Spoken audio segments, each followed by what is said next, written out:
안녕하세요. 듬직한 아들 하나를 둔 70대 엄마입니다. 요즘 세상 좋아졌다는 말을 실감하는 게 사연을 들을 때예요. 저는 여러분들이 믿지 못할 정도로 모진 시집살이를 겪기도 하고 40대에 남편 먼저 보내고 아들을 키우면서 눈물 없인 들을 수 없는 고생담으로 따지면 몇 년치 사연은 나올 겁니다. 말년은 산전수전 다 겪어서 더 일어날 것도 없겠다 생각한 게 오산이었을까요? 이번 일은 제 아들까지 얼마나 마음고생이 심했는지 대상포진까지 걸리더라고요. 얼마나 분통이 터졌는지 아들도 저도 참 힘든 시간이었습니다. 저도 쓰러지지 않은 걸 다행으로 여길 정도인데 그 이야기를 한번 해볼까 합니다. 전 5남매 중 장녀로 태어나 어린 나이부터 일찍이 엄마 역할을 대신했어요. 눈 뜨면 돌봐야 할 동생들이 보이니 누구나 그렇게 사는 줄만 알았죠. 또 제가 살던 시대엔 첫째라면 당연히 짊어져야 할 일이기도 했고요. 그렇게 10대에는 학업보다 먼저 동생들 뒷바라지하고 20대엔 우리 식구한테 보탬이 될 수 있도록 죽어라 일하는 것이 전부였습니다. 어느새 30살이 가까워지며 혼기가 꽉 차서 돌아보니 가족들을 위해 희생하는 시간을 보냈다는 게 그제야 실감이 나더라고요. 지금이야 30이란 나이가 한창이지만 그 당시에는 결혼을 안 하고 있으면 동네 어른들이 무슨 문제라도 있는 거 아니냐고 수근거릴 정도였으니까요. 심지어 셋째, 넷째 동생 결혼까지 먼저 보냈으니 노처녀 딱지가 붙어버린 것 같았죠. 그런데도 전 제 가정 이루는 것보다 부모님과 동생들 걱정 없이 사는 게 더 우선이었어요. 그러다 삼촌 소개로 잠시 서울에서 일할 기회가 생겼는데 그때 남편을 만나게 됐죠. 그 나이 먹고도 연애 한 번 못 해보고 화장 한 번을 안 해봤으니 얼마나 시골 촌뜨기로 보였겠어요. 또 집과 공장 외에는 아무것도 모르던 저에게 남편은 먼저 다가와서 서울 구경 시켜주겠다고 하더군요. 그 핑계로 매주 여기저기 다니게 됐고 누가 먼저라 할 것도 없이 자연스럽게 결혼까지 가게 된 것이었죠. 저에겐 평생 함께할 동반자이자 세상을 알려준 사람이었습니다.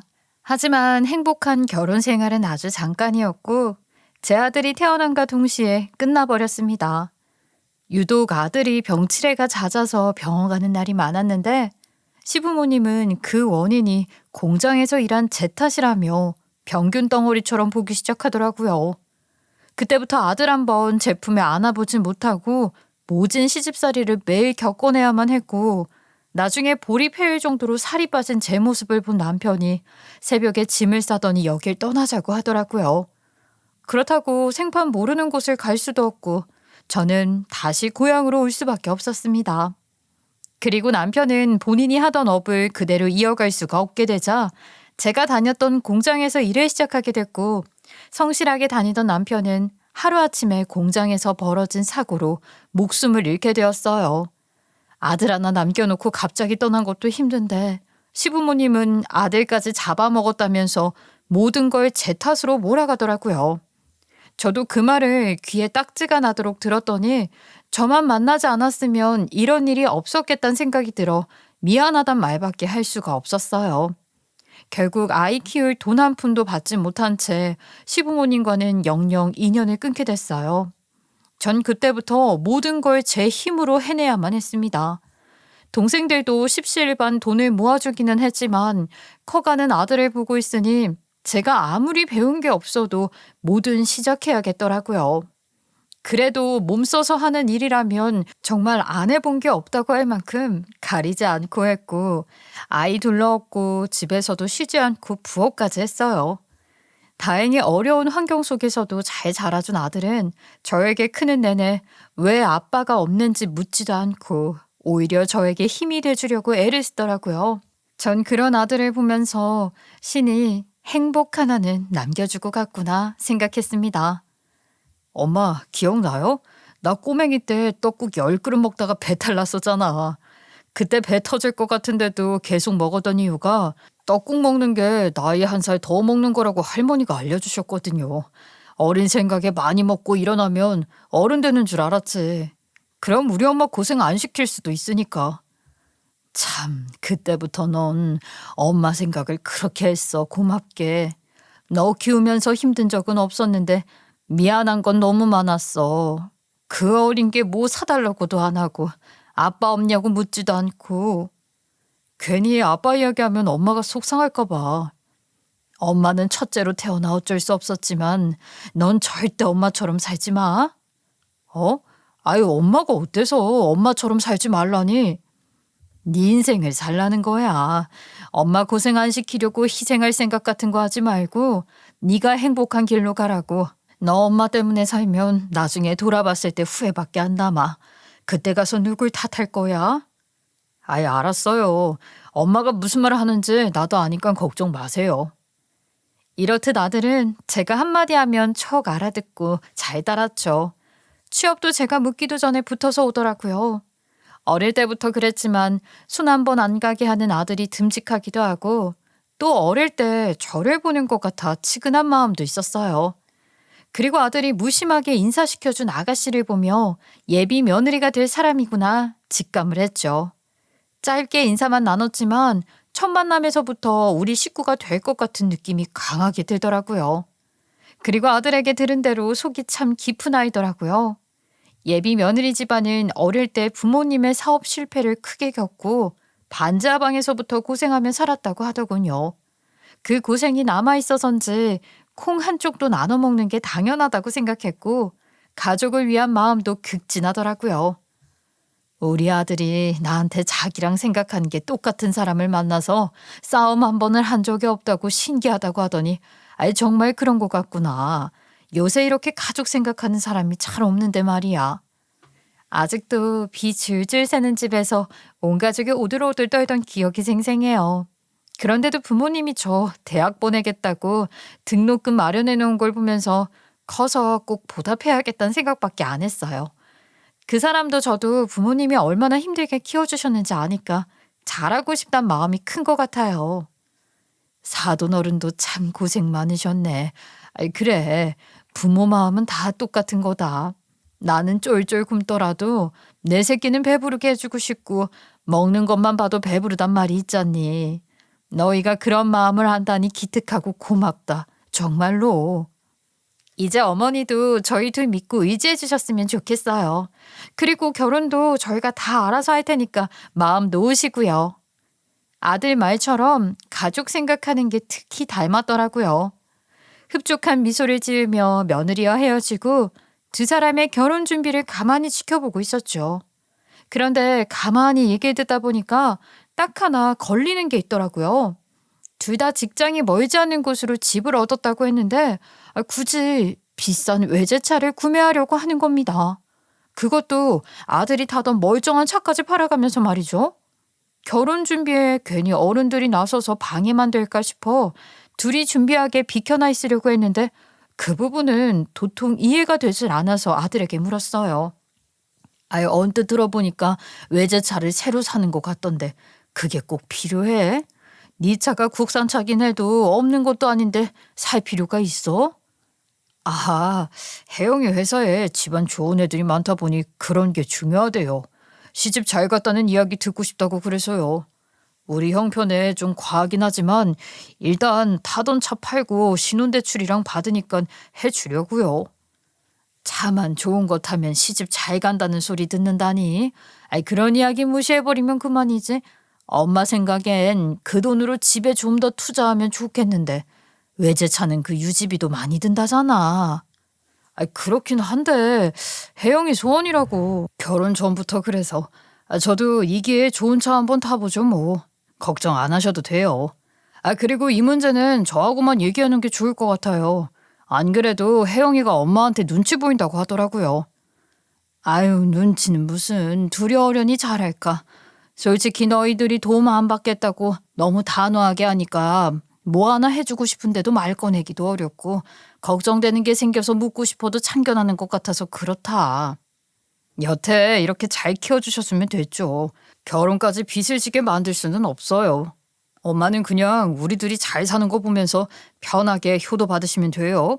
다 큰 자식 더 키울 생각 하지 마시고요. 네? 그래, 역시 우리 아들이다. 엄마가 잔소리할 게 없어. 절대로 부모님 돈 안 받고 싶다는 며느리와 아들 의지가 너무 강해서 사실 아들 주려고 모아둔 돈도 있었는데 꺼내지도 못하게 하더라고요. 그래도 사람 일 모르는 거니까 언젠가 아들에게 필요해지면 줘야겠다는 생각을 했죠.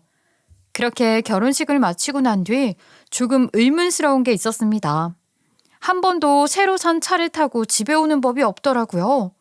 아니, 그렇게 비싼 차를 샀다고 하는데 아까워서 주차장에 세워만 놓고 사나 싶기도 했죠. 한동안 궁금해하기만 하다가 하루는 제가 병원에 갈 일이 생겨서 며느리에게 태워달라고 부탁을 했어요.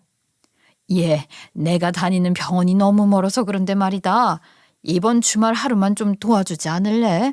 차로 좀 바래다 주면 좋겠는데 진료는 금방 끝나. 아, 어머님, 어쩌죠? 지금 그 차를 저희 아빠가 타고 있어서요. 잠시 일이 생겨서 빌려갔는데 아무래도 택시 타고 다녀오셔야 할 것 같아요. 죄송해요. 그때만 해도 잠깐 빌려간 것처럼 말한 며느리의 말을 믿었죠. 게다가 다른 사람도 아니고 사돈어른이 잠시 빌려갔다는데 따지고 묻기도 그렇더라고요. 그런데 집안에 일이 생길 때마다 아들이 차를 빌려서 타고 다니는 모습을 보면서 의문이 들었습니다. 그러다 우연히 사돈과 저녁 먹는 자리에서 외제차를 몰고 온 사돈 모습을 보고 쎄한 느낌이 들었죠. 그리고 저녁 식사 자리에서까지 잔뜩 솟은 어깨로 딸 자랑에 정신이 없더라고요. 요즘 제가 비싼 차 타서 그런지 사람들이 사장님, 회장님 소리를 합니다. 솔직히 우리 나이에 이렇게 비싼 차는 아무나 못 타거든요. 근데 이걸 딸한테 받았다고 하니까 사람들이 더 놀라요. 얘가 결혼하자마자 차부터 좋은 걸로 바꿔주겠다고 하는데 다 필요 없어요. 딸이 최고입니다. 차가 좋아서 그런지 장거리를 가도 피곤한 게 없어. 예? 차를 선물로 받으셨다고요? 아니, 아빠는 왜 여기서 갑자기 그런 자랑을 해요? 다른 얘기예요. 제 질문에 며느리는 다급히 말을 막더군요. 저한테 빌려줬다는 거짓말이 들통이 나서인지 당황한 기색이 역력했죠. 그리고 사돈 어른도 기분 좋아서 딸 자랑은 얼마든 할 수도 있다 쳐도 그 차를 오로지 며느리 돈으로만 마련해줬다고 생각하는 게 마음에 걸리더군요. 그래서인지 내 아들을 너무 함부로 대한다는 느낌이 들었습니다. 뭐 어떠냐. 자랑할 건 해야지. 웬만한 아들 사위도 이렇게는 못 해준다니까. 근데 한서방은 젓가락질이 어찌 그 모양이야. 나 젓가락질 제대로 못하는 사람 보면 거슬려서 밥 못 먹는데 연습을 좀 하지. 어찌 밥맛이 떨어지려고 하네. 빨리 고쳐, 어? 예, 고치겠습니다, 아버님. 이봐, 재미없게 고치겠습니다. 그러고 마는 거. 내가 그랬지? 말도 자연스럽게 하라니까. 내가 아들처럼 이렇게 편하게 해주면 자네가 그걸 받아줘야 우리 사이가 좋아지는 거지. 이렇게 젊은 사람이 나보다 유머도 없고 센스도 없다니까. 이렇게 재미없는 남자를 뭐 좋다고. 점점 사돈의 말이 저까지 불쾌하게 만들더군요. 제가 있는데도 이렇게까지 하는 거면 평소에는 어떻게 대했을까 답이 나오더라고요. 저는 먹던 걸 내려놓고 헛기침을 하면서 불편하다는 내색을 비췄어요. 그러자 안싸돈이 눈치를 주는 것 같더라고요. 그래도 그날은 술도 한 잔 들어가고 했으니 그럴 수 있다고 애써 넘기려고 했습니다. 그리고 헤어지던 길에 다시 며느리에게 물었죠. 그 차 말이다. 아버지한테 선물로 드렸니? 근데 나한텐 왜 빌려줬다고 거짓말을 한 거야? 설마 내가 뭐 해달라고 그런 거 같았니? 왜 속여 사람을? 이렇게 알게 되는 게 더 기분 나쁜 거야. 아니에요, 어머니. 그건 미리 말 못한 이유가 있어요. 그래, 그건 나한테 미안해서라고 치자. 그런데 둘이 대출받은 돈에서 무리해가면서 산 걸로 아는데 왜 우리 아들 얘긴 쏙 빠져 있는 거야? 사돈 어른은 너한테 받은 걸로 알던데. 아니, 그때 말씀드렸는데 깜빡하셔서 그래요. 술 드셨잖아요. 그리고 빌려드린 게 맞는데 아빠가 선물로 준 줄 알고 오해하면서 일이 꼬였어요. 저희도 어쩔 수 없이 드리게 된 것도 있어요. 죄송해요. 설명 못 드려서. 거짓말 하려고 한 건 아닌데. 난 솔직히 오늘 내 아들 저렇게 함부로 대하는 것도 불쾌했다. 오랜만에 서로 본 거라서 좋게 넘어갔다만 다시 이런 일 생기면 나도 그땐 가만히 안 있을 거야. 너만큼 내 아들도 귀해. 네, 술이 과해서 그랬던 것 같아요.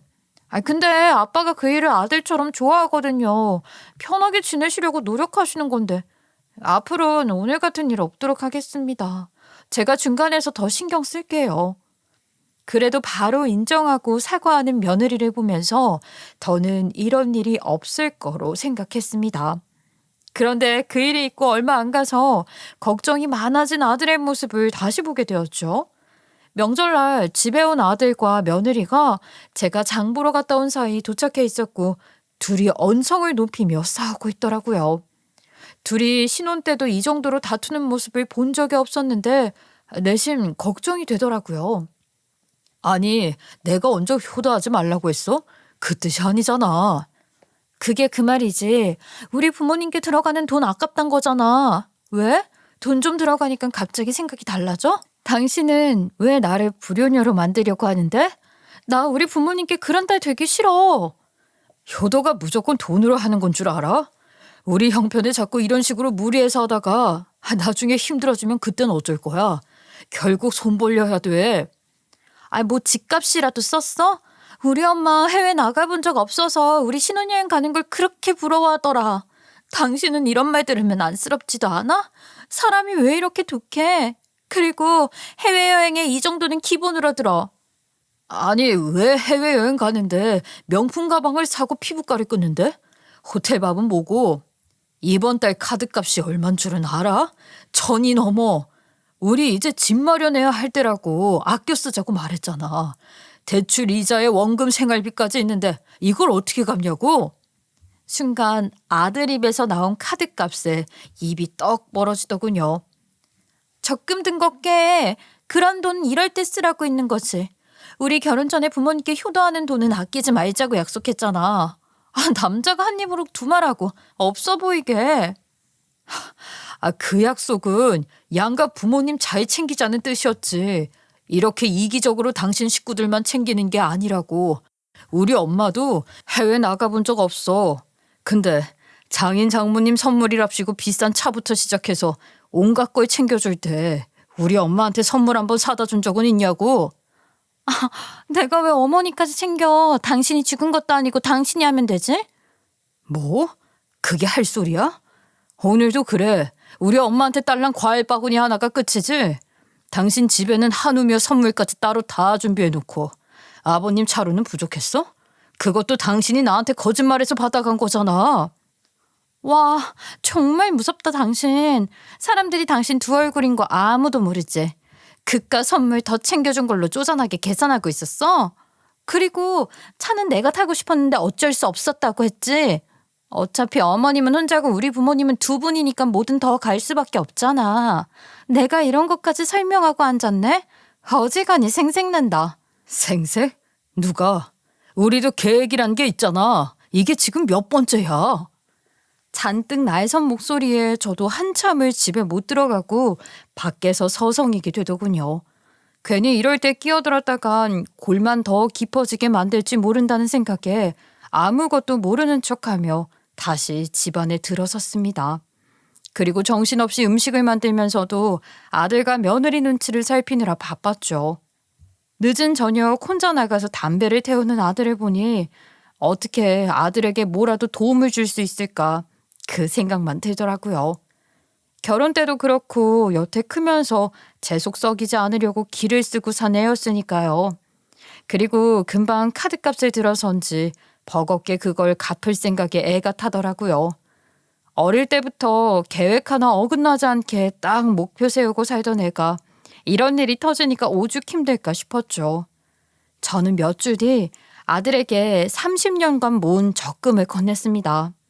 만기가 한 달도 안 남았을 때였는데 이 돈을 아들에게 주라고 하는 것 같더라고요. 여기에 아들 결혼할 때 주려고 했던 돈까지 보태서 줬더니 절대 안 받는다고 손사래까지 치며 거절을 하더라고요. 이럴 때라도 엄마가 너한테 도움 주고 싶어서 그래. 아예 엄마 마음 모르겠니? 결혼 때도 다 알아서 하겠다고 돈 한 푼도 안 받고 어릴 때도 혼자 크고 언제 너한테 제대로 엄마 노릇 해보겠어. 그리고 곧 아이 나오면 너희 집안채는 있어야 안정적으로 살 거다. 이 돈으로 집부터 마련해. 제일 좋은 효도는 네가 걱정 없이 행복하게 사는 거야. 너 이것 안 받으면 엄마가 속상해서 못 살아. 끈질긴 제 설득에 그제야 아들은 제 뜻을 이해하고 받아들이더라고요. 이후 문제는 잘 해결된 것 같았습니다. 며느리랑 사이도 회복이 됐는지 전처럼 큰 소리 나는 일은 없더라고요. 그리고 혹시나 제가 준 돈이 며느리에게 또 생색내는 것처럼 느껴질까 싶어 어떻게 쓰고 있는지 일부러 묻지도 않았죠. 둘이 잘 상의해서 쓰겠거니 믿어주고 싶기도 했고요. 그런데 이상하게 그 무렵부터 눈에 거슬리는 게 며느리의 프로필에 사돈하고 해외여행 가서 찍은 사진들이 자주 올라오더라고요. 그걸 보고 아들에게 연락하면 혼자나마 대충 끼니를 때우고 있는 상황이 속상하더라고요. 물론 저까지 챙기는 게 며느리 입장에서는 부담일 수 있겠지만 아들한테까지 무심하기 그지없는 행동이 갈수록 실망스러웠습니다. 처음에 제가 만났던 참하고 속 깊은 아이가 맞나 싶어질 정도였죠. 아무리 요즘 젊은 부부들 간섭받기 싫어한다고 해서 관심을 끄려고 해도 어째 결혼 전보다 아들이 가여운 느낌이었어요. 그리고 한 달쯤 지났을까? 아들에게 이사갈 집이라도 알아보고 있냐는 제 질문에 아무런 대답이 없던 이유를 알게 되었어요. 하루는 사돈 어른이 연락도 없이 용달차 한 대를 끌고 집에 찾아왔더군요. 딱 봐도 뒤에 실린 걸 보니 가구 같았는데 이런 비싼 걸 선물이라고 사온 건가? 집 앞에 용달차가 주차되는 그 잠깐의 사이에 머릿속에는 오만 가지 생각이 들더군요. 그리고 제대로 확인하고 싶은 마음에 가까이 가서 보니 누가 오래 쓴 낡은 가구였습니다. 이 시간에 연락도 없이 어쩐 일이세요? 이 가구는 다 뭡니까? 사돈, 필요하신 것 있으면 고르세요. 싹 내려드리고 갈게요. 예? 누가 쓰던 건데 이걸 저한테 주신다고? 아이고, 설마 남의 것 갖고 왔겠어요? 다 저희가 썼던 겁니다. 곧 좋은 아파트로 이사 가게 됐거든요. 이거 겉은 이래 보여도 돈 좀 주고 산 것들이라서 튼튼할 겁니다. 마음에 드시는 거 없으세요? 골라보세요. 다 공짜입니다, 공짜. 사돈은 계속 가구를 보라고 했지만 이미 제 귀엔 아파트로 이사 간다는 말이 꽂혀 있었어요. 사업도 접고 근근히 사는 사돈 댁이 대체 무슨 돈으로 이사를 한다는 건지 그게 궁금할 뿐이었죠. 그나저나 어디로 가시는데요? 사업하실 때 많이 모아두셨나 보네요. 그 돈이 남아있을 리가 있나요? 글쎄 우리 애가 아파트를 한 채 떡 해왔더라고요. 갑자기 큰 돈이 좀 생겼다면서. 이제 나이 들었으니 편한 데서 살라고 하는데 우리 딸 때문에 말년에 이렇게 호강할 수가 없네요. 네? 무슨 돈이요? 사돈도 참 그러네요. 일단 애들 집부터 마련하라고 말리셨어야죠. 저번에 둘이 얘기하는 거 들어보니까 친정에 선물하느라 한 달에 1,000씩 돈을 쓴다는데 잘하는 것도 정도 것이죠. 그게 다 빚이라는 건 모르세요? 사돈은 제가 뭐 애들 빚더미라도 안게 알 것처럼 말씀을 하시네요. 둘 다 부모님께서 잘하는 거 압니다만 애들 살 기반부터 마련하라고 해야죠. 왜 생사람을 잡아요? 제가 철없이 애들 집이라도 뺏었다는 것처럼 말하는데 엄연히 우리 딸이 마련해 준 겁니다. 그건 아니죠. 애들도 부부고 재산도 두 사람 건데 그럼 그 아파트 제 아들 돈도 포함돼 있는 거 아닙니까? 저번에도 며느리 돈으로 차 선물 받은 것처럼 말씀하시던데 그 차 우리 아들이 결혼할 때 집 포기해가면서 산 겁니다. 알고 좀 말하세요. 철없이 이사 준비한다는 사돈 말에 욱하고 화가 올라오더라고요. 결혼한 부부인데 아무리 딸이 줬다고 해도 그 돈이 둘이 마련했다는 당연한 사실을 잊고 있는 모양이더라고요. 여보세요. 충고를 할 거면 뭘 좀 알고 말하세요. 우리 딸 얼마나 투자 잘하는지 모르죠? 이번에 주식 투자가 대박 나서 그 이익으로 우리한테 마련해준 아파트라고요. 한 서방 돈 여기 한 푼도 안 들어가 있는데 무슨 소리를 하는 겁니까 지금? 투자요? 아니, 저는 그게 둘이 모은 돈인 줄 알고 한 말이죠. 아이, 참나. 이 나이에 사돈한테 충고나 들어야겠어요? 우리 딸 불러볼까요? 아, 이게 무슨 경우야? 애쓰고 가구까지 넘겨주려고 왔더니 애들 돈이나 뺏어서 집 사는 양아치 취급을 하고 말이야. 아, 열받아. 사돈은 사돈 해가면서 잘해주니까 사람 신경이나 끌고 말이야. 아유, 미안합니다. 제가 잘 몰랐습니다. 진정하세요, 바깥사돈. 사돈 아들 재주 없는 탓을 하시라고요. 속 좁고 겁 많아서 투자라고는 할 줄 모르는 아들을 탓해야지. 왜 남의 잘난 딸을 의심하는 건데요? 나까지 왜 기분 잡치게 하냐고. 내가 원래 이런 일 절대 안 참고 주먹부터 나가는 놈인데 내 딸 생각해서 말로 하는 겁니다. 그거 고마운 줄 아세요. 협박에 가까운 소리까지 하며 점점 대화도 제대로 흘러가지 않을 정도로 바깥사돈은 흥분 상태더군요. 제가 얼마 준 돈이 있어서 며느리가 투자로 큰 돈이 생겼다는 그 말을 확인하고 싶은 마음이었습니다. 그런데 여기서 무슨 말을 더 했다간 싸움이 더 크게 번질 것 같아 묵묵히 참고만 있었어요. 결국 빈정상했다는 듯 사돈은 거칠게 용달차에 타서 문을 떨어지게 꽝 닫더니 그대로 가버리더군요. 그리고 1시간도 되지 않아 며느리에게 연락이 왔습니다. 저는 며느리에게라도 이 일을 정확히 들어봐야겠다 싶어 재빨리 전화를 받았죠. 그래, 안 그래도 내가 너한테 전화하려던 참이었다. 너도 사돈한테 대충 들었겠지만 서로 오해가 있었던 것 같은데 나도 궁금한 게 많아서 그랬다. 아빠 심기를 왜 그렇게 건드리셨어요? 어머니가 너무 심하게 말했던데. 아빠는 어머니 생각해서 일부러 간 건데 화가 너무 많이 나서 말도 못하겠어요. 그래, 내가 몰라서 그랬다. 그나저나 넌 무슨 투자를 해서 얼마나 수익이 났길래 부모님 집까지 해드린 거니? 너희 이사 준비는 어떻게 돼가고 있어? 내가 준 돈 있잖아. 어머니, 그 문제는 일단 아빠는 제가 투자한 돈이라고 알고 계세요. 뭐? 그게 무슨 말이냐? 그렇게 알고 계시다니? 생각해보니까 일단 부모님 집부터 마련해드리는 게 순서가 맞는 것 같아서요. 그 돈으로 저희 부모님 집 사드렸어요. 50평대 아파트에서 살아보고 싶대서요. 솔직히 저희는 아직 젊고 기회도 많으니까 괜찮은데 엄마 아빠 여태 고생을 너무 많이 하셨거든요. 너무 옛날 집이라 겨울이면 집에서 패딩 입고 있어야 하는데 어머니가 주신 돈 저희 둘한테 잘 알아서 쓰라고 주신 거니까 이해하시죠? 50평 아파트? 우리 아들도 그렇게 하겠다고 한 거냐? 걔는 아무 말도 없던데 둘이 상의해서 결정한 거냐고. 제 질문에 며느리는 대충 얼버무리더니 이야기를 이어가더군요.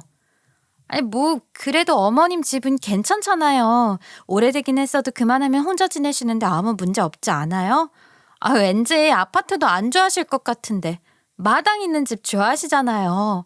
근데 저희 부모님은 겨울마다 감기에 폐렴까지 걸리고 거기 더 살다가는 병만 얻을 것 같아서 앞당겨서 해드린 것뿐이에요. 미리 선물 드린 걸로 생각해 주시면 될 것 같아요. 아마 그이도 얘기하면 괜찮다고 할 거예요. 어른 공경할 줄 아는 사람이니까요. 그리고 내일쯤 전화하지 말고 문자로 아빠한테 사과해 주시면 좋을 것 같아요. 저희 아빠 욱하는 성질이 있어서 다짜고짜 이야기하지 마시고 앞으로는 기분 좀 봐가면서 대하시면 좋을 것 같아요. 사과? 네가 거짓말해서 일을 이 지경으로 망쳐놓고 나한테 사과까지 하라고? 그리고 왜 나한테 묻지도 않냐? 나도 똑같은 낡은 주택에 살고 있고 이 집도 겨울 되면 추워. 나도 50평 아파트면 당장 가 살고 싶은데. 어머니 혼자 너무 가욕이죠. 좋은 생각이 났어요. 사과 문자 대신 집들이 선물 하나 보내주신 게 좋겠네요. 아마도 선물 받으시면 아빠 마음도 누그러질 것 같은데. 일단 주소 제가 문자로 남겨놓을게요. 뭐? 집들이 선물? 며느린 말도 안 되는 소리를 늘어놓는데 순간 전화기를 확 내던져 버리고 싶더군요. 심지어 집들이 선물까지 뻔뻔스럽게 보내달라고 하는데 왜 우리 아들이 그날 그렇게 소리를 쳤는지 그렇게 깊은 한숨을 쉬고 있었는지 잘 알 것 같았습니다. 그리고 문득 내 평생 아껴서 모은 돈으로 사돈 좋은 일만 시켰다는 생각이 드는 겁니다. 요년이 효도를 핑계 삼아 자기 부모님 인생 갈아치울 작정으로 결혼까지 한 거구나. 더 갔다간 우리 아들 등골이 남아나질 않겠다. 그때서야 둘 문제를 가만히 두고 봐선 안 되겠다는 결심이 섰어요. 며느리년부터 사돈까지 이 기회에 그 인간들 빌부터 먹는 습성을 제대로 고쳐주겠다고 생각한 거죠. 그리고 달력을 보자마자 가슴을 쓸어내렸습니다. 다행히 적금 만기일까지 딱 이틀이라는 시간이 남아있더군요. 전 새벽부터 은행이 열기만을 기다렸다 적금 만기일을 1년 더 늘려놓고 바로 사돈댁으로 향했어요. 문 열어보세요, 사돈. 접니다. 어머니, 어쩐 일로? 여기까지 올 필요는 없는데 집이 좀 어수선해서요. 네가 집들이 선물 보내주면 좋겠다면서. 그래서 직접 왔다. 네? 무슨 선물인데요? 그냥 저한테 주고 가셔도 되는데. 묘하게 불안해 보이는 며느린 밀고 들어가는 저 때문에 억지로 문을 열더니 절 들이더군요. 그때 일로 절 보기 불편했는지 사돈들은 방 안에서 나와보지도 않고 있었어요. 전 당당하게 거실 한가운데 자리 잡고 잘 들으라는 듯 목소리를 한껏 높여 경찰에 전화를 걸었어요. 저기요, 일어나 보니까 제 적금 통장이 사라졌는데 만기일이 얼마 안 남았던 거라 그걸 며느리인지 우리 아들인지 모르겠지만 둘 중 하나가 들고 간 것 같네요. 좀 도와주세요. 지금 은행 가서 신고도 하고 왔습니다. 아무도 못 건드리게 막아주세요. 늙은 제가 30년간 죽어라 일해서 모은 돈인데 앞으로 살 수 있겠습니까? 제발 도와주십시오. 얼른 좀 찾아주세요. 이게 무슨 소리예요? 어머니 적금 말씀하시는 거예요? 지금 누가 그걸 갖고 갔다는 거예요? 어머니가 줘놓고 갑자기 왜 이러시는데요? 네? 내가 언제? 난 너한테 준 적 없는데 네 눈으로 봤어? 뭐라고요? 갑자기 말 바꾸는 게 어딨어요. 이미 계약금까지 다 주고 이사가 코앞인데 그때 분명히 남편한테 줬잖아요. 어머니, 나중에 어머니 집도 좋은 곳으로 옮겨드릴게요.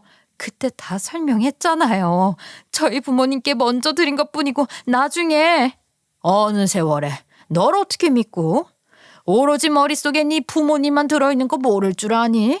그리고 왜 너한테 준 적도 없는 돈을 네 멋대로 쓸 생각을 해? 우리 아들은 모르고 있는 사실이던데 상의했다고 하지 않았니? 다 이야기했는데? 했어요 정말. 다시 말하지만 사돈 아파트 얻어서 편하게 살라고 준 돈 아니다. 어머니, 다 안 식구지 왜 그렇게 말씀하세요? 여기 지금 와보셔서 아시겠지만 너무 오래된 집이고 살기 어렵다니까요. 여태 고생하신 부모님 집이라도 편히 지낼 수 있게 해드린 건데. 나도 너희 부모님 못지않게 고생 많았던 사람이야. 어떡해. 여기서 내 남편 떠나보내고 혼자 키운 역사 한번 쫙 읊어볼까? 갑자기 며느린 누나를 이리저리 굴리더니 다급해졌는지 막말을 뱉더군요. 이제야 며느리 진짜 얼굴이 보이는 것 같았죠. 진짜 뭐 잘못 먹었어요, 어머니? 정신이 어떻게 된 거냐고요. 돈 줬으면 끝이지 갑자기 왜 이러시는데요. 왜 억지를 써요? 말했잖아요. 남편이랑 저랑 결정한 거라고요. 우리 부모님이 먼저 이사 간 게 그렇게 배 아파요? 지금 어머니 얼마나 유치한지 모르시죠? 그래, 멋대로 생각해. 난 배가 아프다 못해 온 장기가 배배 꼬이려고 그래서 도저히 못 견디겠으니까. 너 같은 게 우리 아들 등골 빼먹는 꼴 구경할 일 있니? 내 피 같은 돈 한 푼도 못 주지. 온 가족이 내 아들 피나 쪽쪽 빨아먹고 산 주제에. 말 조심하세요. 어머니 아들하고 이혼하는 꼴 보고 싶어서 이러세요? 아이고, 듣던 중에 반가운 소리다. 내가 지금 그게 무서워 보이냐? 그리고 전 안에 숨어있던 사돈을 고함을 치며 불러냈습니다. 사돈 어른들 왜 안 나오세요? 안에 계시는 것 같은데. 사돈 어른들 아파트가 걸린 일인데 가만히 계시게요? 좀 나와보시죠. 그날 일 사가려고 집들이 선물까지 제대로 준비해왔는데 이거 안 받으실래요? 아이고, 사람 성의가 있는데. 아니야, 엄마, 아빠. 나올 필요 없어. 내가 다 해결할 테니까 안에 계세요. 아주 훌륭한 따님을 두셨어. 너 내 아들 돈으로 효도할 생각 이제 더는 못하게 해줄 거다. 크는 내내 엄마 속 안 상하게 하겠다고 걱정 한 번 안 시키고 여태 알아서 사네야. 안 그래도 혼자 힘든 우리 애한테 등골도 모자라 피까지 빨아먹는 짓을 해? 네 식구들 배불리는 짓 더는 못 본다 내가. 그리고 경찰을 통해 연락받고 온 아들이 놀라서 들어왔더군요.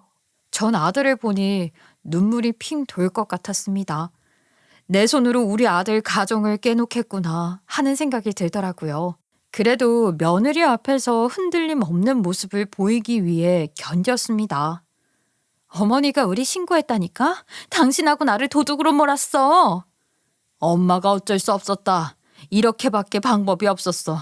미안하다. 엄마가 왜 미안해요? 내가 할 말을. 속상하게 그런 소리를 해요. 엄마가 나 살려주는 거 알아요. 나도 오늘 단단히 마음 먹고 온 거니까요. 그리고 아들이 들어오니 방문이 열리면서 드디어 사돈들이 걸어 나오더군요. 자네, 지금 이게 무슨 짓인가? 응? 자네 어머니가 나한테 한 짓도 용서가 안 되는데 우리 이사 간다는 소식에 여기까지 와서 이딴 소란을 피우는 거냐고. 빨리 어머니 모시고 내 집에서 썩 나가. 꼴도 보기 싫으니까. 누가 우리 엄마한테 감히 나가라 명령해요. 가지 말라고 해도 갈 겁니다. 이게 위아래도 안 보이나? 내가 너 장인이야 이놈아. 우리 아빠한테 무슨 말버릇이야 예의 없게? 당신까지 왜 그러는데? 빨리 잘못했다고 하고 어머니 데려가. 잘못한 게 하나도 없는데 이제부터는 아무 관계도 아니니까 예의 필요 없지. 아들은 제 손을 꽉 잡고 두 사람 앞에 맞서더니 단호하게 이야기하더라고요. 욕 한 번 안 하고 순하게 큰 아들한테 이런 얼굴이 있는 줄 저도 몰랐습니다. 당신은 지금까지 우리 엄마한테 어떻게 했는지 부끄럽지도 않아?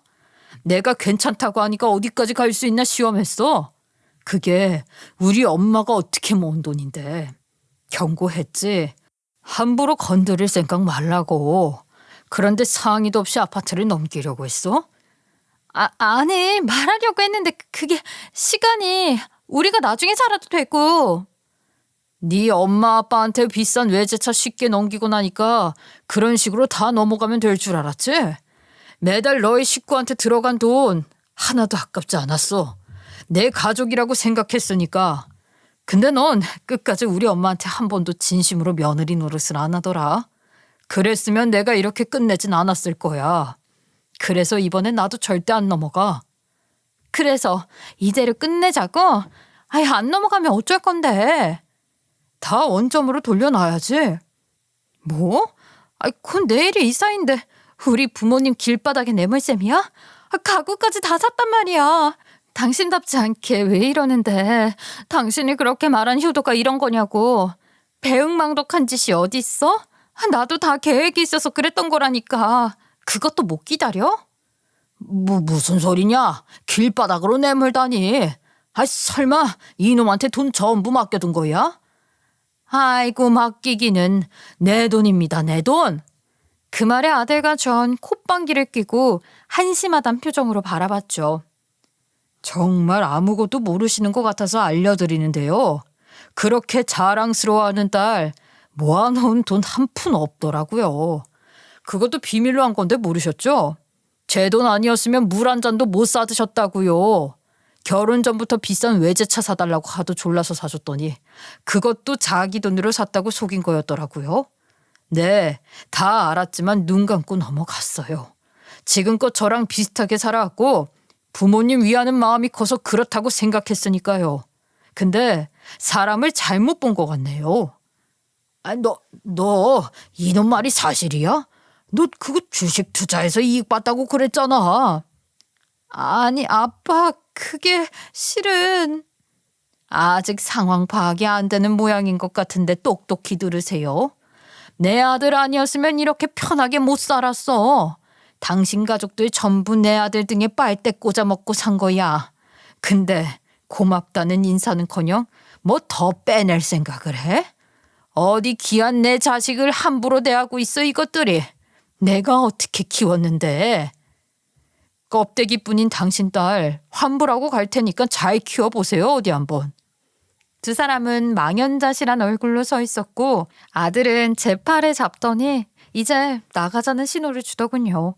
그리고 신발을 다 신기 전 이 말을 끝으로 남겼습니다. 그리고 엄마한테 받은 적금 내가 생각해보니까 실수로 잘못 들고 온 거 같네. 경찰서 가서 오해 풀고 다시 돌려줄 거니까 아파트는 당신이 동구해서 들어가 보시던지. 여태 내 돈 썼던 것까지 다 받아낼 거니까 각오하고 있어. 쓸 때는 몰랐지? 그게 얼마나 큰 돈인지. 이제 차차 갚으면서 깨닫게 될 거야. 곁에 두고 보세요. 그렇게 입이 다 이렇게 자랑하더니 뭐 하나 제 힘으로 하는 게 있는지 궁금하네 그래. 며느린 갑자기 발을 통동 구르면서 지 아빠 엄마 팔을 붙잡고 어린애같이 굴더라고요. 이렇게 가면 어떡해. 나 어쩌라고. 아빠 빨리 잡아. 가지 말라고. 어머니가 준 돈으로 우리 아파트 들어가려고 했단 말이야. 그 돈 없으면 다 끝이야. 그러니까 잘못했다고 해봐. 엄마 아빠가 어떻게든 빌어보라고. 자네 거기 잠깐만 서보게. 사돈 어르신 이렇게 가지 마시고. 나요. 안 그래도 징글징글하구만. 어디까지 들러붙으려고. 선물 주고 간다는 걸 깜빡했네. 자 받아요. 저는 가방에 들어있던 파리 끈끈이를 며느리 얼굴에 뺨을 때리듯이 던져버렸죠. 너하고 똑 닮은 파리 끈끈이. 보자마자 니네들 생각나서 안 살 수가 있어야지 말이야. 남의 인생 들러붙어 사는 게 특기인 건 똑같잖아. 근데 머리 잘못 쓰다가 이상한 데 붙으면 이렇게 당하는 거야. 우린 너 같은 것들 잘라서 버리면 끝이라고. 그렇게 지긋지긋한 사돈집을 아들과 함께 나왔습니다. 아들은 한동안 말없이 쭉 걷기만 하더니 집에 와서야 누르고 있던 눈물을 보이더라고요. 엄마 아니었으면 바보같이 그 인간들 아파트까지 해줄 뻔했어요. 엄마 평생 힘들게 모은 그 돈을 엄마가 어떻게 살았는지 내가 다 아는데 제가 잘못했어요. 제가 호구였어요. 와이프가 항상 저한테 효도를 강요하면서 말을 했고 제가 장인 장모님한테 잘하면 와이프도 엄마한테 잘할 줄 알았어요. 저도 모르게 세뇌당하고 있었나 봐요. 아니야, 잘했어. 우리 아들 오늘 보니 할 말 똑부러지게 잘하던데. 내가 그 여자한테 이혼 안 하고 잘 사는 모습 엄마한테 보여주고 싶다고 그랬는데 어쩌면 그걸 이용한 것 같다는 생각이 들어요. 내가 무슨 일 있어도 끝까지 가정은 지킬 줄 알고 여기까지 온 게 너무 죄송해요. 난 자기 가족 소중히 생각할 줄 아는 여자니까 엄마한테도 그렇게 할 줄 알았거든. 그리고 저런 여자를 엄마 앞에 데려와서 엄마 좋은 선물도 한 번 못 해주고. 엄마가 뭘 했어. 네 인생 살라고 했지. 왜 결혼해서까지 엄마 생각을 해. 네 인생이야. 원래 넘어지기도 하고 꼬이기도 하고 사람 때문에 생각지도 않은 일에 휘말리고 그런 법이란다. 저 끝까지 싸울 거예요. 엄마 말대로 내 인생이니까 잘못된 거 바로잡고 원점으로 돌아가려면 그렇게 해야죠. 저 끝까지 갈 거예요. 아들은 결혼해서도 저에게 걱정 끼치기 싫은 마음에 이혼은 하기 싫다는 생각으로 버틴 것 같았습니다. 여우 같은 며느린 그걸 악용했겠죠. 그리고 이제라도 자기 선택으로 살아가겠다는 아들의 다짐이 너무 대견해 보였어요. 그리고 아들은 용기를 내 며느리와 이혼 소송을 시작했습니다. 물론 명명백백히 며느리의 잘못이 드러나는 문제가 아니었기에 꽤 힘든 싸움이 됐지만 그래도 아들 주변에 좋은 인맥이 많더라고요. 지인들이 변호사 소개까지 해주고 직접 알아봐준 결과 아들에게 유리한 방향으로 갈 수 있었어요. 며느리가 아들에게 짊어지게 한 금전적인 부양 의무부터 시작해 거짓말로 투자받았단 말로 제 돈을 함부로 썼던 것, 집안에 고가의 선물을 한 횟수까지 있는 대로 증거가 될 법한 건 긁어 모았죠. 요즘은 대화 내용이 전부 다 남아있어서 하루하루 사는 게 증거 수집에 도움이 되더라고요. 소송 시작할 때만 해도 이혼은 절대 할 수 없다고 박박 우기던 며느리와 사돈들도 슬슬 불리해지자 무릎을 꿇고 애원하더군요. 돈 앞에 장사 없단 말이 맞는 게 그렇게 무릎이 싼 인간들을 살다 처음 봤네요. 하지만 아들과 잘못된 인연을 칼같이 잘라버리고 다시 원점으로 돌아왔어요.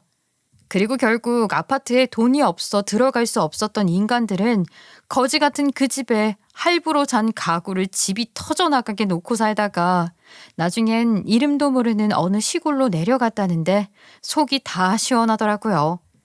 그리고 요즘 제 아들은 자기 인생 사는 걸 잘 해나가고 있습니다. 저 혼자 두고 가는 게 걱정된다고 여행 한번 안 가던 녀석이 해외를 다녀오기도 하고요.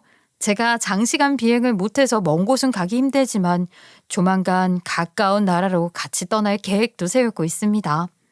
끝으로 저처럼 혼자 아이를 키우는 세상의 싱글맘에게 꼭 해주고 싶은 이야기가 있는데요. 우리 아이들이 부모에게 느끼는 무거운 마음을 덜고 살 수 있게 해주셨으면 좋겠어요. 저도 그 부분에선 부족한 면이 많은 것 같아 따끔한 소리를 들어도 할 말이 없네요. 그래도 포기하지 않고 아들 인생을 묵묵히 응원하며 살려고 합니다. 저의 길고 긴 이야기 들어주셔서 감사합니다.